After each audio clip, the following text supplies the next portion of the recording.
다 같이 신앙을 고백하겠습니다.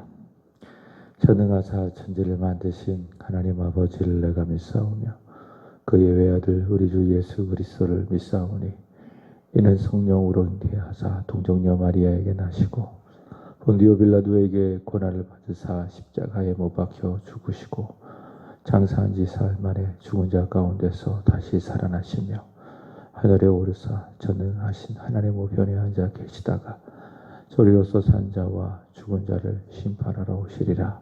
성령을 믿사오며 거룩한 공회와 성도가 서로 교통하는 것과 죄를 사하여 주시는 것과 몸이 다시 사는 것과 영원히 사는 것을 믿사옵나이다.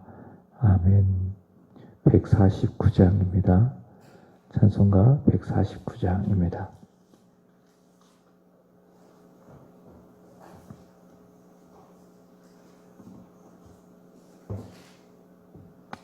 주 달려 죽은 십자가 우리가 생각할 때에 세상에 속한 욕심을 헛된 줄 알고 버리네. 죽으신 그 주밖에는 자랑을 말게 하소서.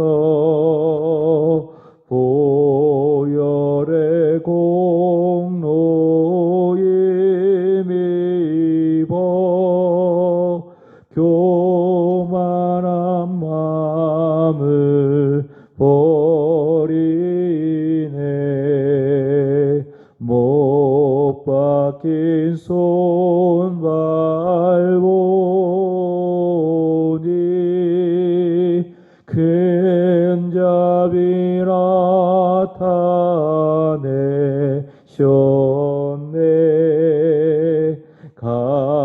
가시로 만든 멸류관 우리를 위해 쓰셨네. 온 세상 만물 가져도 주네 못 갚겠네. 놀라운 사랑 받은 나 몸으로 죄물 삼겠네.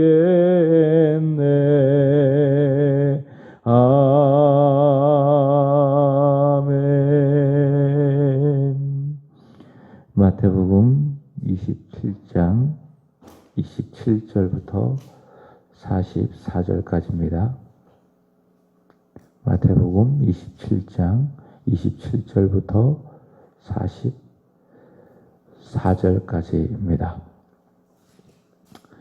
이에 총독의 군병들이 예수를 데리고 관정 안으로 들어가서 온 군대를 그에게 모으고 그의 옷을 벗기고 홍포를 입히며 가시관을 엮어 그 머리에 씌우고 갈대를 그 오른편에 들리고 그 앞에서 무릎을 꿇고 오른손을 희롱하여 이르되 유대인의 왕이여 평안하지어다 하며 그에게 침뱉고 갈대를 빼앗아 그의 머리를 치더라.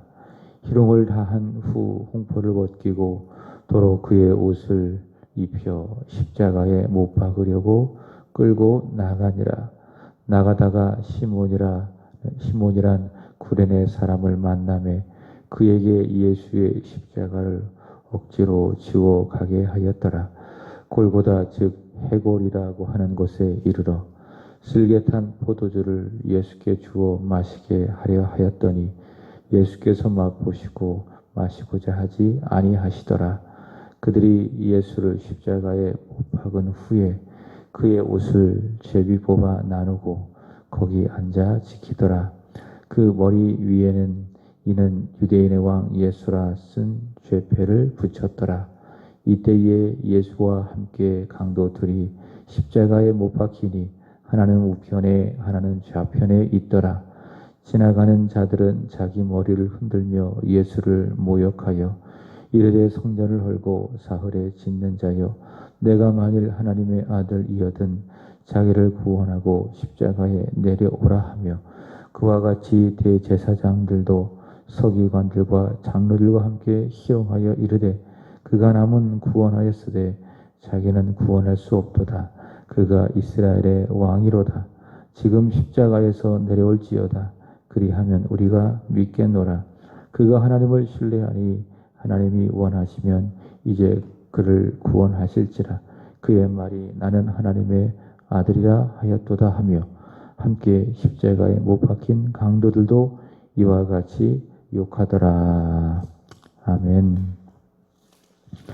오늘 함께 읽은 말씀은 복음 중에 복음, 예수님께서 이 세상에 오신 목적을 보여주고 있는 복음 중에 복음이라고 말을 할 수 있습니다. 요한복음 10장 10절의 말씀을 보면 예수님께서 이 세상에 오신 목적은 바로 우리를 말하는 거죠. 우리로 생명을 얻게 하고 더 풍성히 얻게 하려 함에 있다. 그렇게 이야기하는데, 그러면 우리에게 어떻게 생명을 얻게 하고 더 풍성히 얻게 하는가? 바로 예수 그리스도의 고난과 십자가를 통해서입니다. 그래서 복음 중에 복음은 무엇인가 하면 예수님이고, 그가 우리에게 생명을 주시기 위해서 당하신, 친히 감당하신 고난과 십자가의 죽음이라고 할 수 있겠지요.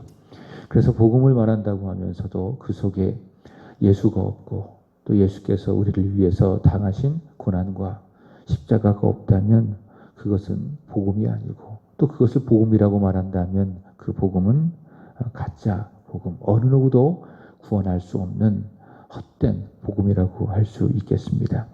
그래서 사도 바울은 고린도전서 2장 2절에서 분명히 말합니다. 내가 너희 중에서 예수 그리스도와 그가 십자가에 못 박히신 것 외에는 다른 어떤 것도 알지 아니하기로 내가 작정했다. 그렇게 이야기합니다. 그만큼 예수님의 고난과 십자가의 죽음은 복음 중에 복음이고, 또 죄인을 구원하는 하나님의 능력이라고 할 수 있겠지요.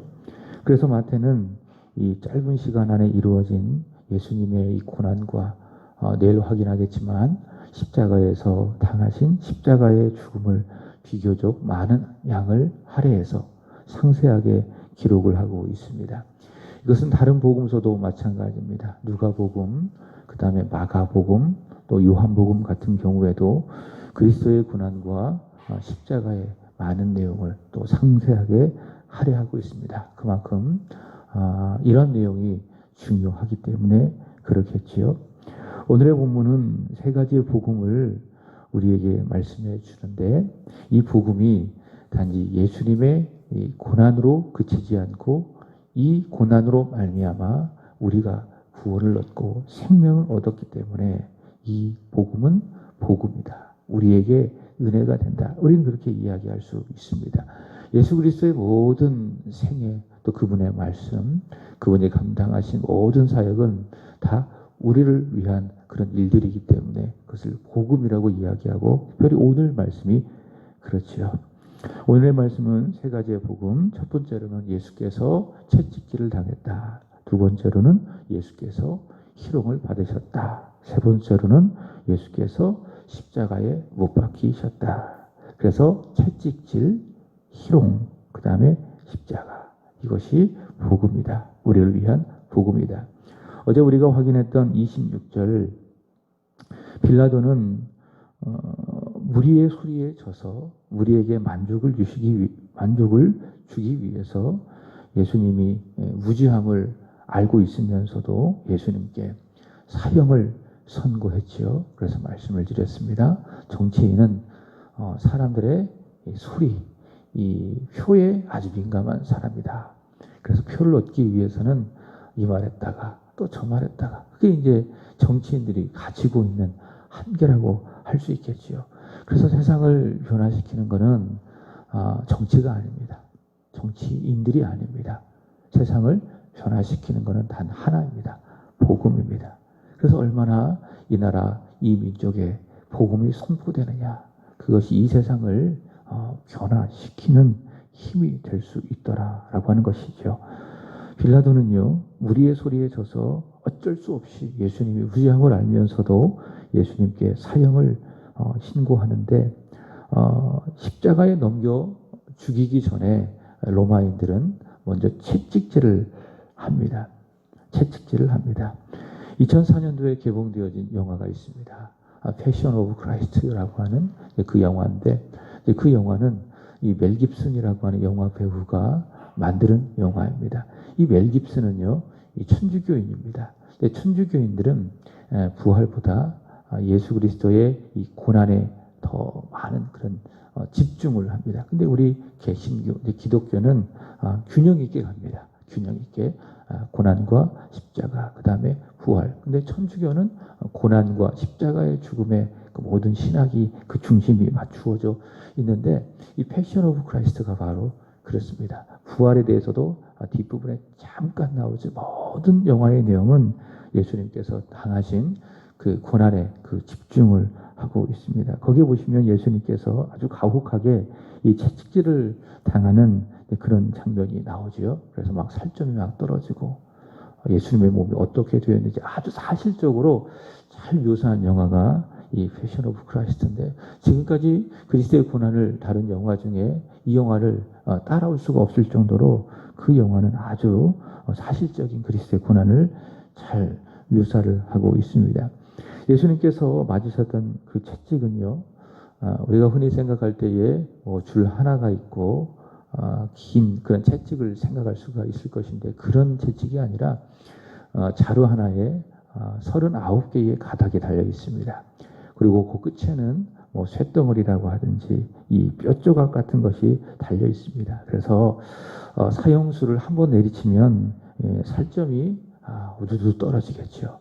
그리고 심한 경우에는 뼈도 드러나고 또 근육과 창자가 노출되고, 그래서 어떤 사람들은 이 채찍질에 맞아서 사망하는 경우가 많이 있었다고 합니다. 그만큼 이 채찍질은 굉장히 고통스럽습니다.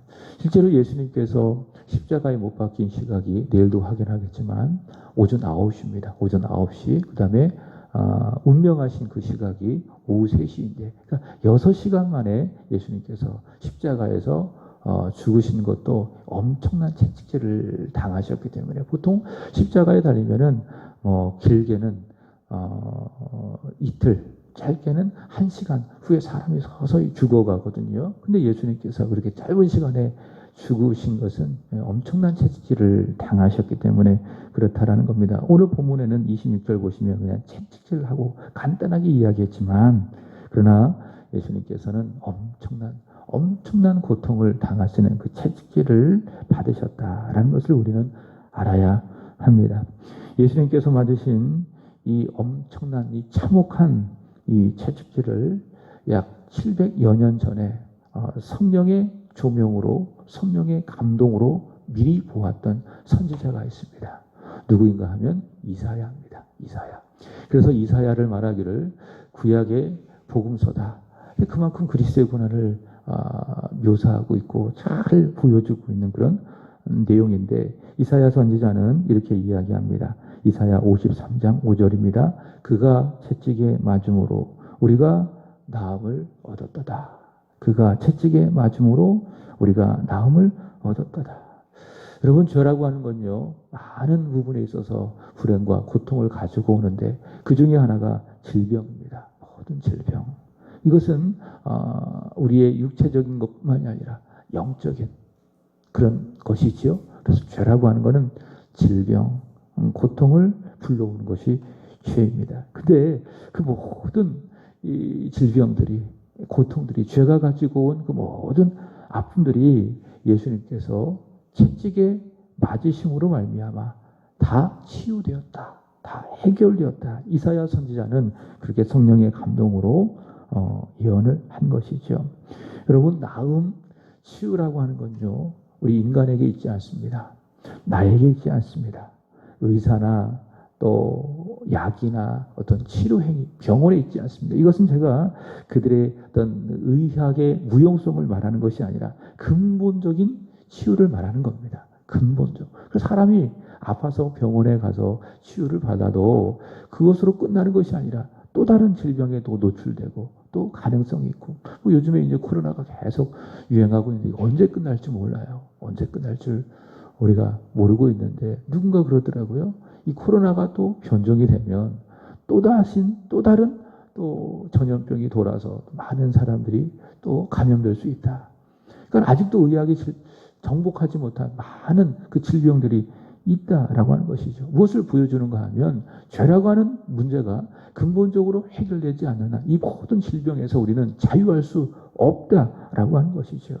근데 예수님께서 우리를 대신해서 채찍에 맞으심으로 말미암아 근본적으로 죄가 가지고 온 그 고통과 질병을 해결하셨다라고 하는 것입니다. 그래서 이것이 이제 우리에게 복음이 되는 것이죠. 그가 채찍에 맞음으로 우리가 무엇을 얻었다? 나음을 얻었다. 근데 예수를 믿어도 아프잖아요. 그 아픔은 뭐냐? 그 질병은 뭐냐? 죄가 가지고 온 그 결과로서의 내가 질병과 고통을 당하는 것이 아니라는 겁니다. 왜? 예수께서 채찍에 맞음으로 내가 나음을 얻었기 때문에, 이미 예수를 믿으면 그 사실이 내 속에서 이루어진 것임에도 불구하고 내가 질병을 당하고 고통을 당하는 것은 무엇인가 하면 그건 축복입니다. 축복. 하나님께 더 가까이 가게 하고 기도하게 하고 하나님을 더 신뢰하게 만드는 축복이라는 것이에요. 그래서 시편 기자가 말하기를 고난 당하는 것이 내게 유익하다. 그래서 내가 주의 윤례를 배우게 되었나이다. 그래서 우리 그리스도인들에게 채찍을 맞으신 그리스도를 믿는 우리에게 질병은 바로 그런 의미가 있다. 그러나 믿지 않은 사람들에게서의 질병은 무엇입니까? 믿지 않았기 때문에 죄가 가지고 온 그 불행, 고통이라고 하는 것이죠. 자, 그 다음에 두 번째, 예수님께서는 희롱을 받으셨습니다. 채찍에 맞으신 예수님께서는 총독의 군병들에게 조롱을 받으시는데 28절 말씀을 보시면 그들은 예수님의 옷을 벗기고 홍포를 입힙니다. 그리고 29절 보시면 머리에 그 가시관을 씌우고 갈대를 손에 들립니다.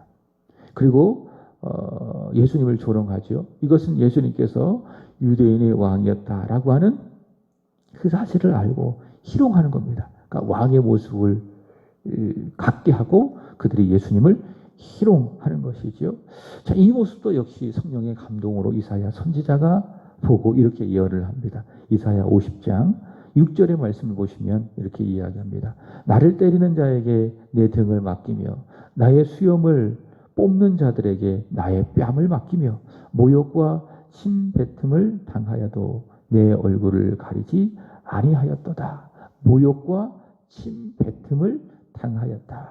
이렇게 이야기합니다. 그러니까 선지자 이사야는요, 성령의 감동으로 예수께서 바로 십자가의 고난을 당하시기 전에 바로 이런 군병들로부터 모욕과 희롱을 받았다라는 것을 예언을 했던 것이죠. 근데 이 예수께서 받으신 이 희롱이 우리에게 복음이 되는 것은 예수님께서 이렇게 희롱을 받으심으로 말미암아 나는 어떻게 됐냐. 사실 이 희롱은 누가 받아야 돼요?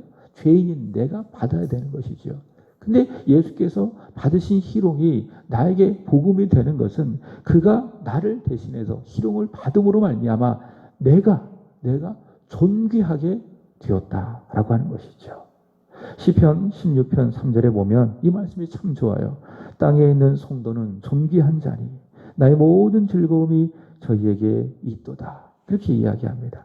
그러니까 나는 누구라고요? 성도. 존귀한 성도이다라는 겁니다. 여러분, 하나님께서 우리를 그렇게 보시고 성도라 칭하시고 우리를 존귀하게 인정할 수밖에 없는 이유가 있습니다. 우리를 딱 보시고 어떤 목사님의 말씀처럼 두고 보기에도 아까운 사람이다. 이렇게 우리를 존귀하게 여겨주시는 이유 단 하나입니다. 그것은 무엇인가 하면 존귀하신 예수님께서 나를 대신해서 모든 희롱을 다 받으셨기 때문에, 그가 나를 대신해서 군병들로부터 이런 모욕과 희롱을 대신 받았기 때문에 하나님께서는 그를 믿은 나를 보시고 어떻게 여겨주시는 것입니까? 존귀하게 여겨주신다라고 하는 겁니다. 여러분, 교회도 마찬가지입니다. 교회는요, 뭐 2층 교회든 삼각교회든 작은 교회든 큰 교회든 어떤 사이즈 규모와 상관없이 교회는 존귀합니다. 교회는 존귀합니다. 그러니까 교회가 많아지면 많아질수록 좋아요, 나빠요? 좋은 거예요. 뭐 요즘 교회가 많다고 어떤 분들이 부정적으로 생각하는데 전혀 그렇게 생각할 게 없습니다. 존귀한 교회들이 구석구석 많으면 그만큼 그 지역도 그 교회로 인해서 존귀해지는 겁니다. 그래서 교회는 소망입니다.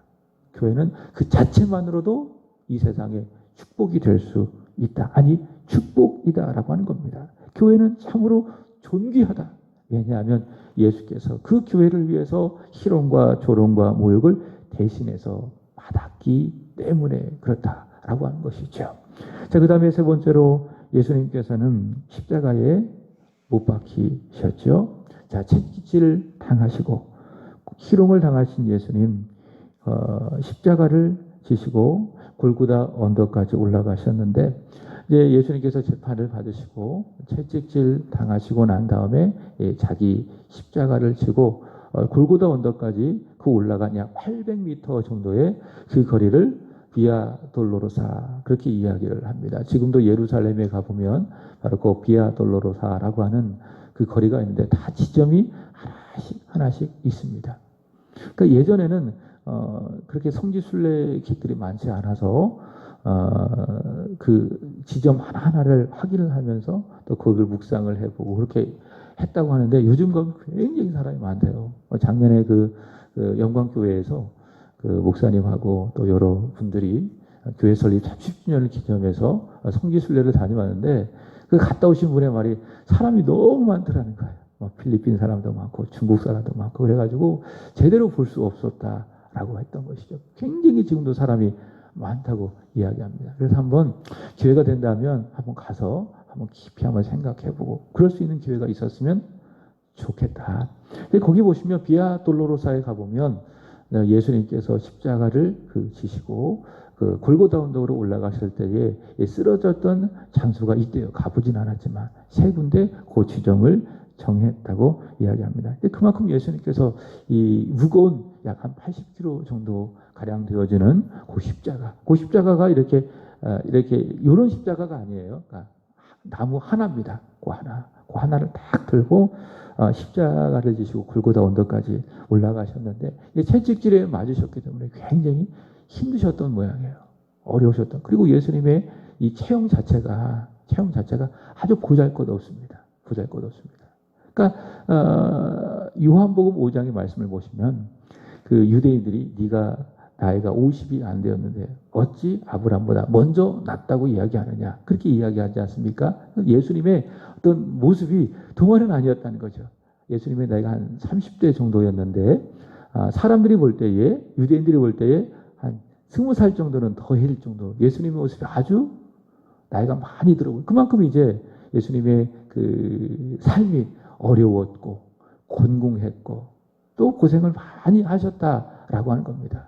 그러니까 굉장히 그랬고 또 체형도 굉장히 가냘폈고, 그 이사야 선지자가 그렇게 예언한 것이 아니셨겠습니까? 그런 예수님께서 그 채찍질에 맞으시고 온몸이 다 찢기셨으니 그 무거운 십자가를 들고 그 비아 돌로로사라고 하는 그곳을 지나가며 골고다 언덕까지 올라갈 때에 쓰러질 수밖에 없었겠죠. 그 쓰러졌었던 과정 속에서 도저히 예수님께서 이 십자가를 지시고 올라가기 어려우니까는 여기 보시면 이 구레네 이 시몬을 대신해서 억지로 그 예수님의 십자가를 지고 가게 할 수밖에 없었습니다. 이렇게 예수님께서는 골고다 언덕에서 십자가에서 달리셨는데 십자가에서 두 손과 두 발에 못이 박히셨는데, 이 십자가가 무엇인가?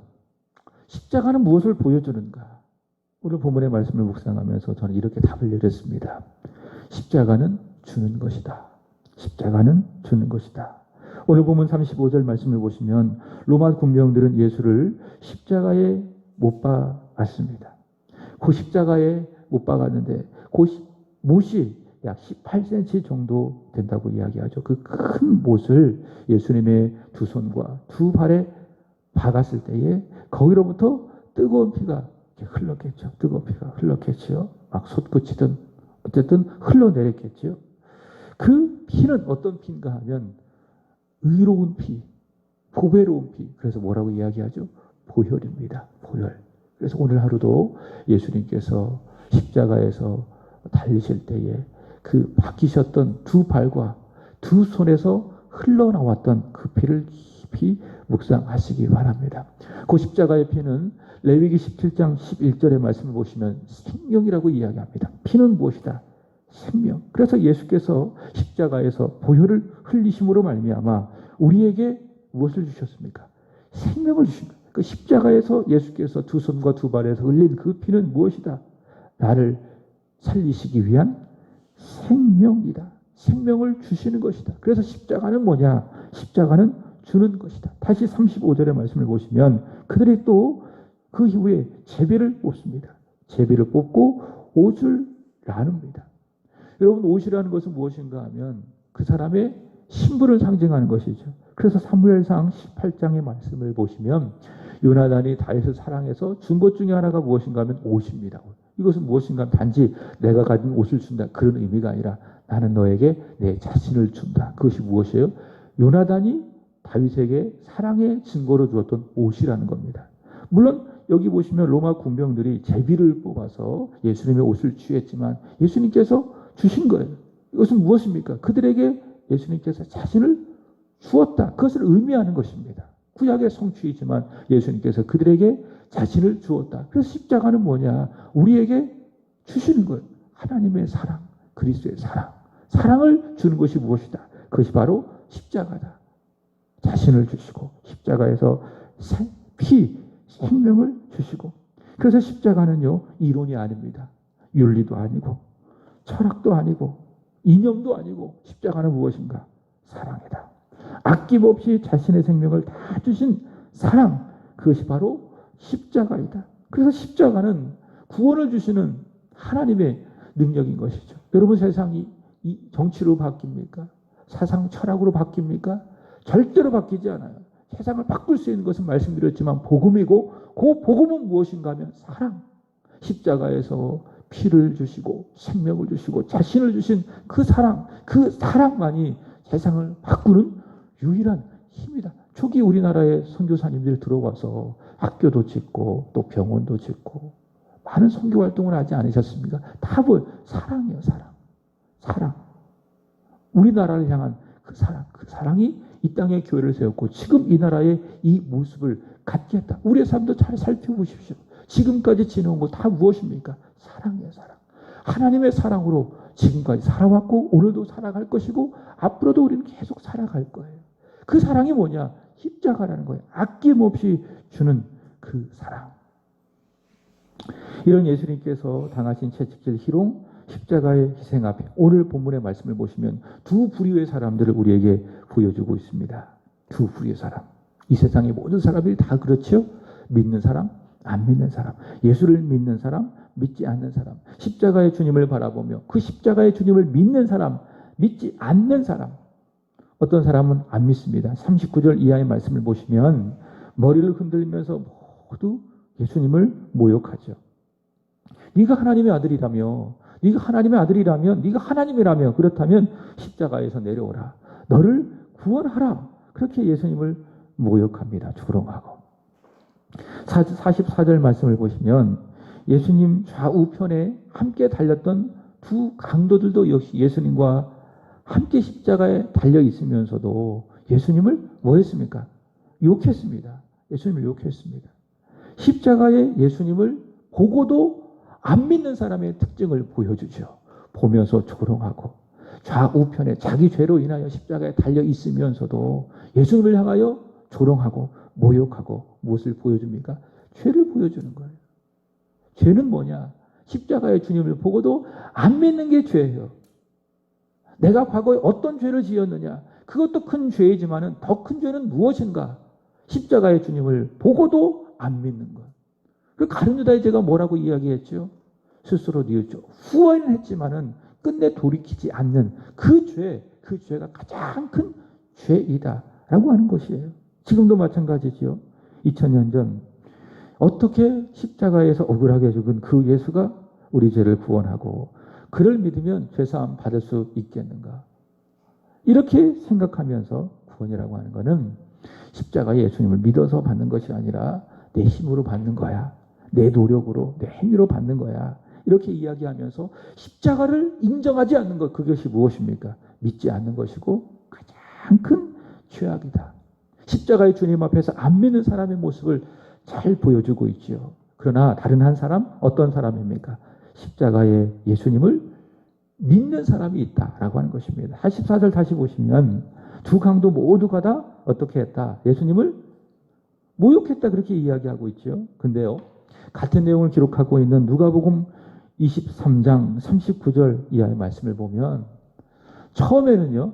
이 양편에 있는 강도들이 예수님을 보고 같이 욕했어요. 같이 모욕했어요. 근데 한편에 있는 강도가 그 예수님을 보는 거예요. 그리고 성령께서 그의 마음을 감화시키시는 겁니다. 그리고 저분은 의로우신 분이구나.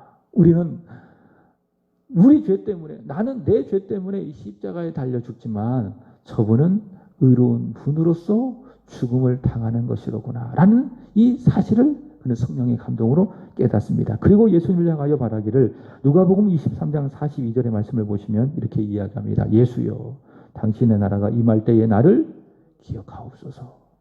그랬더니 예수님께서 그에게 뭐라고 말씀하십니까? 오늘 내가 나와 함께 낙원에 있으리라. 고난과 예수님의 십자가를 믿은 사람을 보여주죠. 십자가를 보고 십자가의 주님을 믿은 사람 어떻게 됐습니까? 구원받고 낙원에 갑니다. 그러나 믿지 않고 끝까지 예수님을 모욕했던 한 강도 결국 어디에 가죠? 자기 죄로 인해서 십자가에 달려 죽었으니까 자기 죄를 책임지고 죽고 영원한 지옥불에 가게 되는 것이죠. 더 나아가 예수님의 십자가를 믿은 사람 어떻게 살아가느냐. 오늘 본문 32절의 말씀을 보시면 앞서 소개했던 누가 나옵니까? 구레네 시몬이 나오죠. 예수의 십자가를 믿은 사람 어떻게 살아갑니까? 십자가를 지고 자기 십자가를 지고 주님을 따릅니다. 여기서 구레네가 지었던 이 십자가는요. 예수님의 십자가이지만은 그러나 우리에게는 우리의 십자가가 있습니다. 그래서 우리가 지는 그 십자가, 내게도 있는 십자가, 네게도 있도다. 그 찬송의 가사처럼 우리에게 다 무엇이 있다? 십자가라는 것이 있습니다. 그래서 예수님께서는 마태복음 16장 24절에 말하기를 아무든지 나를 따라오려거든 자기를 부인하고 누구? 자기 십자가 지고 나를 따라올 것이니라. 우리는 예수님의 십자가를 질 수 없어요. 예수님의 십자가는 예수님만 지셔야 돼. 왜? 구속의 십자가이기 때문에. 나는 내 십자가를 지는 거예요. 그래서 구레네가 지었던 그 십자가는 물리적으로는 예수님의 십자가이지만은 따지고 보면 누구 십자가예요? 그의 십자가예요. 그의 십자가를 어떻게 졌는데 억지로 지고 갔어요. 근데 이 구레네 이 시몬이 예수님의 그 십자가를 짐으로 말미암아 이후에 그가 많은 복을 받습니다. 억지로 진 그 십자가, 억지로 진 그 십자가도 구레네 시몬에게 복이 되었다. 왜냐하면 사도 바울이 그 구레네 시몬의 그 아내를 루포라고 이야기하죠. 루포를 나의 어머니라 그렇게 이야기할 정도로 이 구레네 시몬은 이 초대교회에 아주 중요한 인물이 되었다라고 하는 것이죠. 억지로 진 그의 십자가도 그의 가정에, 그의 가문에 다 복이 된 것입니다. 그러므로 십자가의 주님을 믿은 사람, 십자가의 고난과 십자가의 그 죽음을 통해서 예수를 믿고 구원받은 사람은 낙원에 가게 되는 그 복을 받지만은 낙원에 이르기까지 어떻게 살아가야 돼요? 자기 십자가를 지고 자기를 부인하고 주님을 따라가는 삶을 살아가야 된다라고 하는 것입니다. 힘들지만 내가 가진 십자가, 내가 지고 가고 있는 그 십자가 무엇입니까? 낙원으로 가게 하는 하나님의 축복의 증거임을 믿습니다. 예수님, 우리를 대신해서 채찍에 맞으시고, 그래서 우리가 나음을 얻었고, 우리를 대신해서 모욕과 희롱을 받으심으로 말미암아 우리가 존귀함을 얻었고, 우리를 대신하여 십자가에서 두 손과 두 발이 못 박힘으로 말미암아 그가 흘리신 보혈로 우리가 생명을 얻게 되었습니다.